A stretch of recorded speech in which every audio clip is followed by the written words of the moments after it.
Image à vous montrer.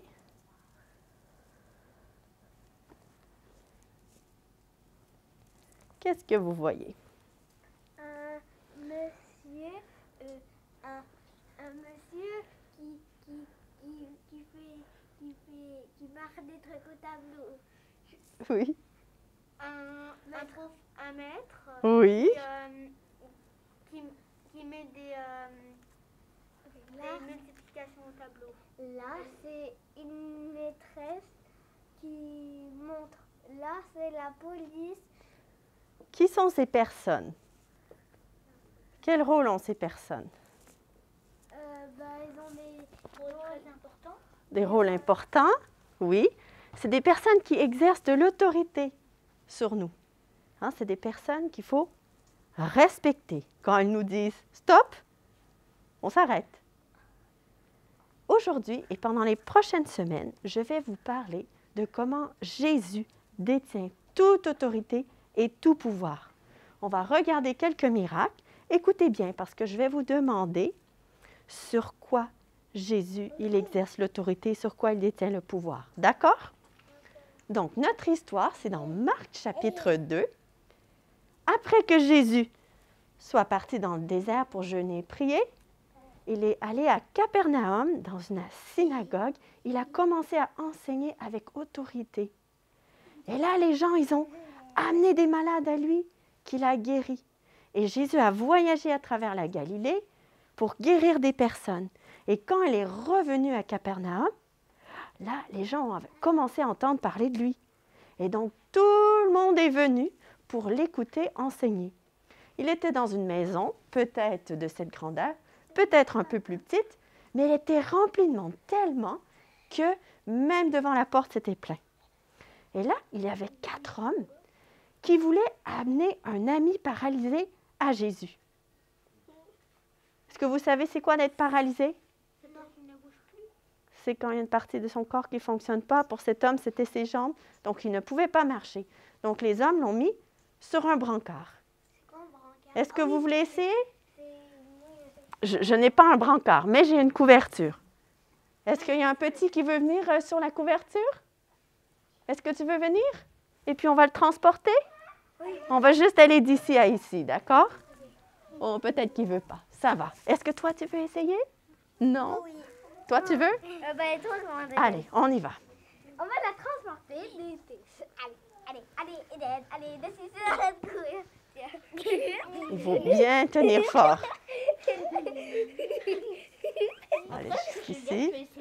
On va juste faire une personne. Moi, je peux essayer. Et après, Voilà. je peux essayer. Et là, il y avait une foule de personnes.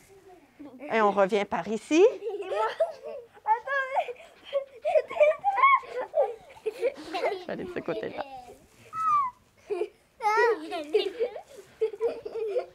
Ouh. Est-ce que c'est difficile? Après. Mais là, ils ne pouvaient même pas rentrer tellement il y avait de monde. Mais ils n'ont pas abandonné leur ami. Ils ont décidé de monter sur le toit. Tiens, je vais enlever la couverture. On le fera après, d'accord? Ils ont monté sur le toit. Ils ont découvert le toit. Et puis, ils ont fait descendre leur ami. En plein milieu de la pièce. Et quand Jésus a vu la foi de cet homme, il a dit, « Mon enfant, tes péchés sont pardonnés. » Wow, Jésus a choisi de guérir en premier le cœur de l'homme avant son corps. Mais là, il y avait des personnes dans la salle, dans la foule, qui pensaient dans leur tête qu'ils étaient en colère contre Jésus. Mais qu'est-ce qu'il dit? Il ment. Il ne peut pas pardonner les péchés. C'est qui peut pardonner les péchés? Dieu. Pourquoi? Parce que le péché, c'est qu'est-ce qui est contraire à la loi de Dieu. Et donc, c'est que Dieu qui peut pardonner les péchés. Mais Jésus, lui, il est Dieu. Donc, lui, il a le pouvoir de pardonner les péchés.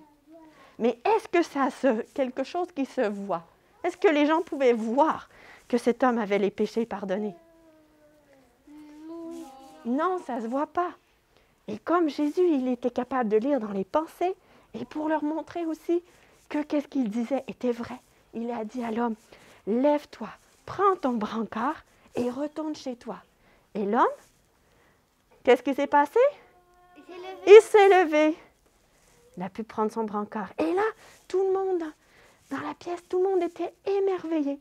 Ils ont glorifié Dieu parce qu'ils n'avaient jamais vu quelque chose de pareil. Donc Jésus a le pouvoir sur quoi? Sur tout, en particulier dans cette histoire?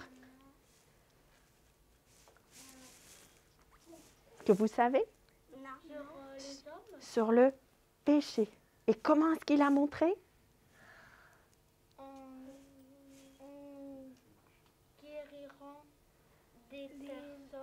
En guérissant cet homme paralysé. Hein? Jésus, il est Dieu, il peut pardonner. Et c'est Dieu qui veut pardonner chacun de nos péchés. Il est mort à la croix pour payer la punition que méritaient nos péchés. Et il veut qu'on place notre confiance en lui pour être pardonné. La Bible nous dit dans Jean que si on confesse nos péchés, qu'il est fidèle et juste pour nous pardonner et pour nous purifier. Ça veut dire qu'il veut enlever cette culpabilité, quand on se sent mal, quand on a fait quelque chose de mal, il veut l'enlever et restaurer notre relation avec Dieu. Jésus nous aime, il veut nous connaître et il veut qu'on puisse le connaître aussi. On va prier. Oui.